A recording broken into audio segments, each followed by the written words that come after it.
അപ്പോൾ പ്രാരംഭ പ്രാർത്ഥന ഓരോ 2 റക്അത്തിലും ചൊല്ലുക എന്നത് സുന്നത്താണ്. അതായത് സലാം വീട്ടുന്ന ഓരോ 2 റക്അത്തും അത് സ്വതന്ത്രമായ നിസ്കാരങ്ങളായിട്ടാണ് പരിഗണിക്കുക. അപ്പോൾ അവിടെ പ്രാരംഭ പ്രാർത്ഥന ചൊല്ലുക. ഇനി ചൊല്ലിയിട്ടില്ല എങ്കിൽ അവർക്ക് ആ സുന്നത്തിൻ്റെ കൂലി കിട്ടൂല. നിസ്കാരത്തെ അത് ബാധിക്കുന്ന വിഷയമല്ല. ചൊല്ലിയിട്ടില്ല എങ്കിലും അയാളുടെ നിസ്കാരം സ്വഹീഹാണ്, സ്വീകാര്യോഗ്യമാണ്. എന്നാൽ അവർക്ക് ആ സുന്നത്തിൻ്റെ കൂലി കിട്ടൂല എന്നുള്ളതാണ് വിഷയം.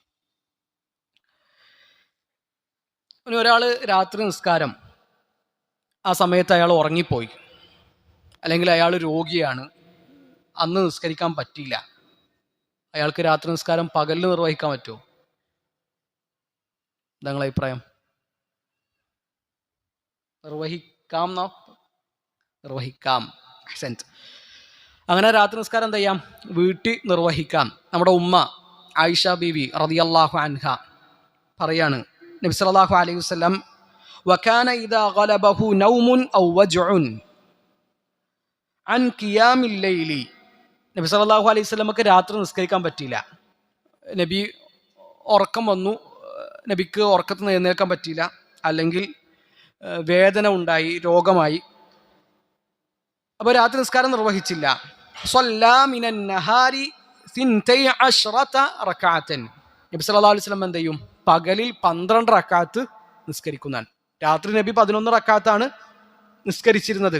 11 കൂടുതൽ നബി നിസ്കരിച്ചിട്ടില്ല എന്നാണ്. അപ്പോൾ നബി എന്ത് ചെയ്യും? പകലിൽ അത് 12 ആക്കി നിസ്കരിക്കും.